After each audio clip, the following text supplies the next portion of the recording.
एक खास शख्सियत के साथ मुलाकात। देखिए जयदेव पटेल के साथ नंबर 1 इंडिया न्यूज पर रोजाना रात 9 बजे। नमस्कार व्यूअर्स, मैं जयदेव पटेल और आप देख रहे हैं नंबर 1 इंडिया न्यूज। आपका एक बार फिर स्वागत है एक खास शख्सियत के साथ मुलाकात प्रोग्राम में। आज हम बात करेंगे एक्सियो 4 मिशन की जो लॉन्चिंग हुई है सफल, इसको लेकर के आखिर 41 साल बाद के एक लंबे इंतजार के बाद शुभम शुक्ला के साथ साथ 3 क्रू मेंबर, आखिर इसके क्या मायने और ये कैसे भारत को एक नए इतिहास की ओर ले जा रहा है। इन्हीं तामुद्र बातों के लिए हमारे साथ खास सामान है इसरो के पूर्व वैज्ञानिक डॉक्टर सुरेंद्र पाल जी, आपका बहुत बहुत स्वागत है आज के मेरे प्रोग्राम में।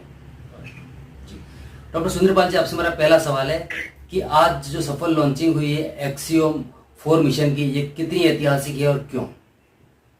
देखिए, एक्सियो 4 जो मिशन की लॉन्चिंग हुई है इसमें थोड़ा सा देरी तो हुई है क्योंकि पहले कुछ तकनीकी प्रॉब्लम्स आ गई थी। तकनीकी खामी ये थी कि पहले लिक्विड ऑक्सीजन लीक करने लगी, फिर वेदर कंडीशंस प्रॉपर नहीं हुई, फिर जो रशियन मॉड्यूल है ISS स्टेशन का उसमें लीक थी।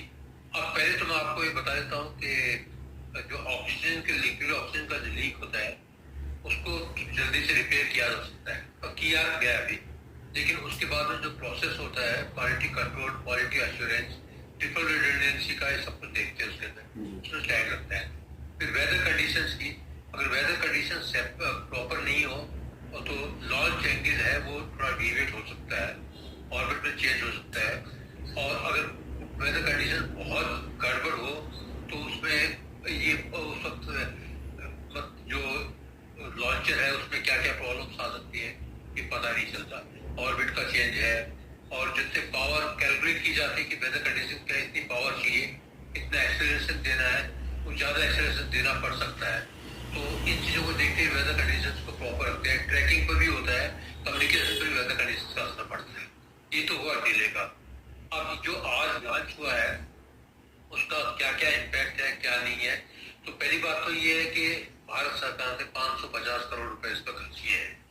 इसका मतलब है कि इसमें हमारे 2 एस्ट्रोनॉट्स ट्रेन किए गए हैं इस पर। मैंने ग्रुप कैप्टन शुक्ला और group captain Nair. Group captain Nair stand by है, तो इसके अंदर उनकी जो अभी ग्रुप कैप्टन शुक्ला गए हैं इनका जो रियल टाइम एक्सपीरियंस होगा, इज द पायलट कर रहे हैं। कमांडर के बाद नेक्स्ट पोजीशन होती है पायलट की, तो पायलट करने में पहले ऑर्बिट को रेंज करेंगे। अभी लॉन्च कर दिया है तो धीरे धीरे ऑर्बिट को रेंज करेंगे और कल 4 बजे तक जाकर वो उसकी डॉकिंग होगी।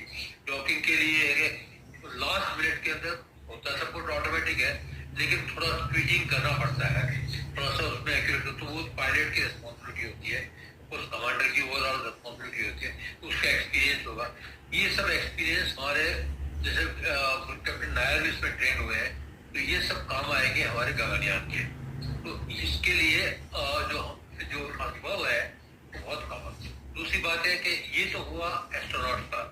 अब इसके पीछे इसरो ने बहुत बड़ी टीम भेजी है वहाँ पर जो मिशन ऑपरेशंस को देख रही है। मिशन ऑपरेशन 1:1 देख रही है। डॉक्टर गया है, मेडिकल ऑफिसर्स गया है, तो मेडिकल का कैसे टेस्ट होगा, क्या होगा, वहाँ से जैसे लॉस एंजल्स में लैंड होगा, इसके बाद ह्यूस्टन लाएंगे, ह्यूस्टन में क्या होगा, तो हमारे लोग मेडिकल के और टेक्निकल एक्सपर्ट उसमें इन्वॉल्व है। तो जो पूरा एक्सपीरियंस है ना, जिसे कहते हैं अनुभव नहीं, जो एक्सपीरियंस है जिससे कि वो 1:1 का होगा। डॉक्टर सुरेंद्र पाल जी, अगर हम बात करते हैं तो एक्सियो 4 मिशन के तहत किस तरीके के साथ अनुसंधान भी होंगे? इसमें एक तो आपका ये सारे लाइफ साइंसेज से रिलेटेड एक्सपेरिमेंट है, शिवाय ये 2 एक्सपेरिमेंट है जो साइंस टेक्नोलॉजी से कनेक्टेड है, जिसमें कि आपका थोड़ा बहुत टेक्नोलॉजी रिलेटेड का होगा।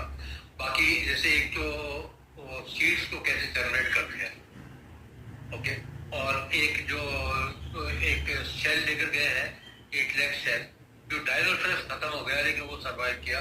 कैसे सर्वाइव किया, स्पेस कंडीशन में कैसे होंगे, कुछ दूसरे कुछ मॉलिक्यूल्स है बायोलॉजिकल, उनकी क्या होगा, और जैसे डायबिटीज वगैरह में इनमें अगर उनको यूज किया जाए तो वो कैसा असर करेगा, क्या करेगा, इससे करके 60 एक्सपेरिमेंट तो करेंगे। 60 एक्सपेरिमेंट है, 60 एक्सपेरिमेंट्स के अंदर टेक्नोलॉजिकल है, बायोलॉजिकल है, ट्रैकिंग के है और एस्ट्रोनॉमिकल है।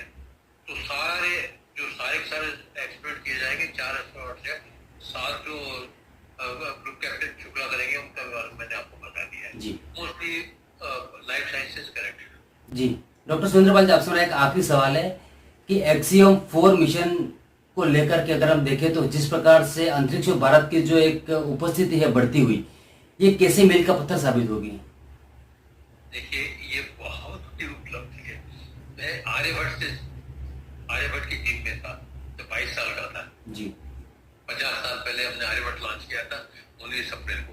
आप सोचिए, विद 50 साल में हम नासा के साथ खड़े हैं और इक्वल टर्म्स पर खड़े हैं। यही नहीं, हम नासा का सैटेलाइट लॉन्च करने वाले हैं जो नाइसर 1.5 बिलियन डॉलर्स का सैटेलाइट है, जिसमें हमारा सैटेलाइट हमने बनाया है, नासा का पेलोड है, हमारा पेलोड है। तो सोचिए कि और एक्सियम 4 के अंदर हमने पैसा दिया है, ये नहीं कि फ्री लॉन्च है, हमने पैसा दिया है, बड़ा एक्सपीरियंस है और वो सारा का सारा एक्सपीरियंस का काम आएगा।